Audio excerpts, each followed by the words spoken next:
भागवत गीता में श्री कृष्ण ने कहा है कि अहंकार में डूबे इंसान को ना तो खुद की गलतियां दिखाई देती है और ना ही दूसरों की अच्छी बात। नमस्कार दोस्तों, मेरा नाम है शिव कुमार।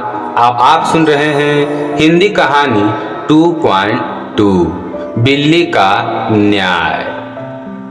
एक जंगल में विशाल वृक्ष के तने में एक खोल के अंदर कंपीजल नाम का तितर रहता था। एक दिन वह तितर अपने साथियों के साथ बहुत दूर के खेत में धान की नई नई कोपले खाने चला गया।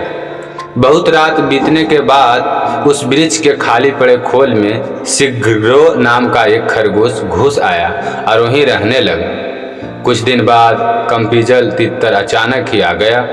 धान की नई नई कोपले खाने के बाद वह खूब मोटा ताजा हो गया था।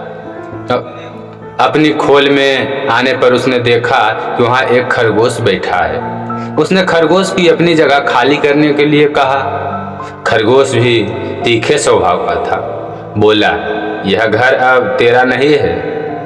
बापी कूप, तालाब और बीच के घरों का यही नियम होता है कि जो भी उनमें बसेरा करे उसका ही वह घर हो जाता है।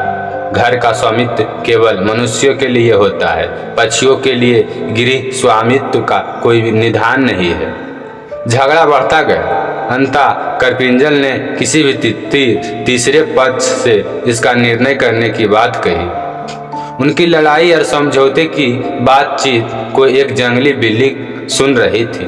उसने सोचा, मैं ही पंच बन जाऊं तो कितना अच्छा है, दोनों को मार कर खाने का अवसर मिल जाएगा। यह सोच हाथ में माला लेकर सूर्य की ओर मुख कर के नदी के किनारे सुशासन पर बिछाकर वह आंखें मूंद बैठ गई और धर्म का उपदेश करने लगी। उसके धर्मोपदेश को सुनकर खरगोश ने कहा, यह देखो, कोई तपस्वी बैठा है, इसी को पंच बनाकर पूछ ले। तितर बोली। तितर बिल्ली को देखकर डर गया। दूर से बोला, मुनिवर, तुम हमारे झगड़ा को निपटारा कर दो। जिसका धर्म पक्ष विरुद्ध होगा उसे तुम खा लेना। यह सुन बिल्ली ने आंख खोली और कहा, राम राम, ऐसा ना कहो। मैंने हिंसा का नरकीय मार्ग छोड़ दिया है। अंततः मैं धर्म विरोधी पक्ष की भी हिंसा नहीं करूंगी। हाँ, तुम्हारा निर्णय करना मुझे स्वीकार है, किंतु मैं विद्ध हूँ, दूर से तुम्हारी बात नहीं सुन सकती हूँ। पास आकर अपनी बात कहो। बिल्ली की बात दोनों को विश्वास हो गया।